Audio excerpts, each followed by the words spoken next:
زما د واده اولی شپه وه کله چې ما خپله ښځه ولیده نو زما ارمانونه ډوب شو. ما چې د هغې مخ ولیدو هغه ډېره توره او بدرنګه وه. زما زړه ټینګ نه شو، غوسه خو راغله. ما سوچ وکړو بس خو اوس په دې وخت به طلاق ورکم، خو ناڅاپه هغه زما په خپو کې کېناسته او ژړل یې شروع کړل. ویل یې مهرباني وکړه خو ته غواړې بل واده وکړه، خو ما دې کوره مه وباسه. زه به د کور په یو ګوټ کې پاتې شم، خو دا چت رانه مه اخله او د طلاق دا تور را باندې مه لګوه. زه لږ خاموشه شوم او زړه کې مې ویل سمه ده، زه به بل واده وکړم او خپلې ښځه به راولم. او بس همداسې وشول. ما د خپل ملګري خور سره واده وکړو. هغه ډېره ښکلې وه، سپین رنګ، ښکلې خبرې او نازک انداز. ما ویل دا زما اصل ښځه ده. ما خپلې تور شکلې ښځې ته وویل ته لاړه شه او زما مور سره سمله. هغه خاموشه وه، بس په سترګو کې اوښکې وې. د هغې د نوکرانو ژوند و. سحر وختي به پاڅېده، ټول کور به یې صفا کو، چې ډوډۍ به یې پخوله.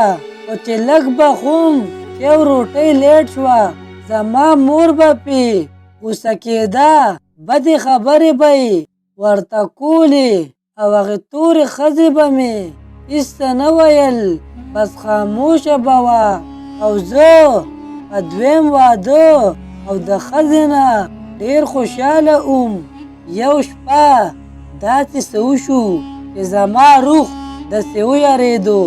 زه د کوره بهر ولاړ وم، زړه مې نه کېده چې کور ته دننه لاړ شم. لاسونه مې ړچېدل، دروازه مې خلاصه کړه، خو چې څه مې ولیدل نو زما د خپو نه ځمکه وتښتېده. یخني وه، زما په تندي خولې را روانې وې، سترګې مې د اوښکو ډکې شوې. زه بې قابو شوم او ناڅاپه 3 کاله مخکې تېر شوي ژوند ته لاړم. 3 کاله مخکې زه د لندن نه واپس خپل کور ته راغلم. ما هلته تعلیم مکمل کړی و. زه ډېر بدل شوی وم، ښکلی ښایسته شوی وم، تعلیم مې ډېر و، ښه نوکري مې وه. ما ځان د نورو خلکو نه ډېر ښه او خاص ګڼو. زه به چې لاره روان وم، خپلې جینکو به ما ته کتل او خرې مور به غوښتل چې دا زما زوم شي. دې خبرو زما په زړه کې غرور پیدا کړو. ما به سوچ کو زما ښځه به ډېره ښکلې وي، څنګه زه ښکلی یم. ورو ورو مې دا عادت جوړ شو چې کومه نجلۍ به مې کتله او لیدله خندل به مې ورپسې چې ډېره بدرنګه ده، ځکه چې زما غرور او معیار ډېر لوی شوی و. یو ورځ زما مور ماته وویل زویه زه به ستا دپاره جینۍ پیدا کړم. ما ورته ویل نه مورې، زه به په خپله خوښه باندې ښځه واده کوم. مور مې ډېره غوسه شوه چې واده کې خاندان، نوم او هر څه کتلی کېږي. زما مور زموږ خاندان کې د جینۍ سره زما واده وکړو. هغه دغه توره جینۍ وه، کومې چې ما د واده په لومبنۍ شپه طلاق ورکو. په دغه ټایم زه واپس خوش کې راغلم. وخت تېرېدو یو ورځ زما دویمه ښځه یعنې هغه ښکلې ښځه د ماشومانو بیماره شوه. وخت تېرېدو او ماشوم پیدا شو. زه ډېر خوشحاله وم. په زړه کې مې یو درد خون و. د خپلې لومبنۍ ښځې حالت رایادېدو. یو شپه ماشوم ژړل. ما خپلې دویمې ښځې یعنې د هغې ماشوم مور ته وویل راپاسه دا ماشوم وګرځوه. خو هغه ډېره ښه خوده وه. ما ماشوم په خپله راواخیستو او بهر ناڅاپه بلې کمرې ته لاړم. چې هلته ورسېدم ما ولیدل چې زما مور زما لومبنۍ ښځه یعنې هغه توره ښځه بې دردۍ سره وخله او ویښتونه یې نیولې وه او زما ښځې ته یې ویل زه د ستا د مور نه خپله بدله اخلم. ته ما ځکه خپل زوی له کړې وې چې زما زوی تا د نوکرانو په شان وساتي چې زما زړه یخ شي.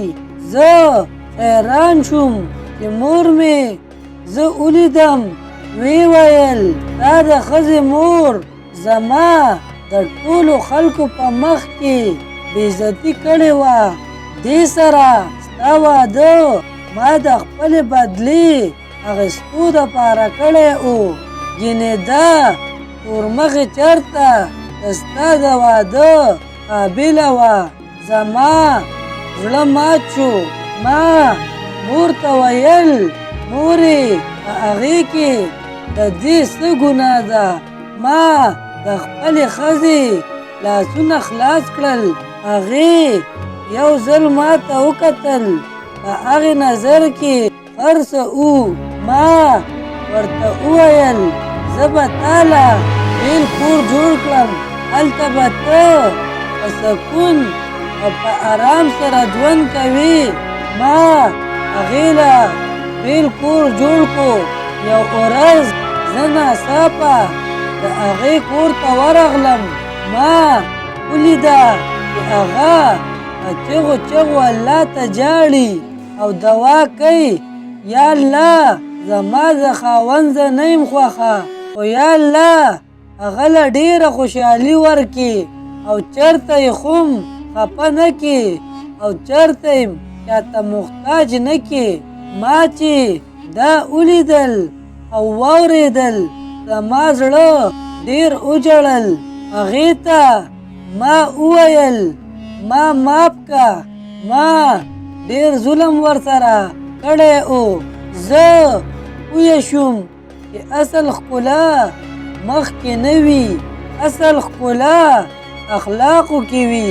او دا کهاني په دې ځای ختمه شي. دې کهانۍ نه موږ ته دا سبق ملاویږي چې شکل ته مه ګورئ، د انسان زړه او اخلاقو ته ګورئ. ملګرو ویډیو م خوښه شوي ویډیو در سره لایک کړئ او چینل در سره ضرور سبسکرایب کړئ.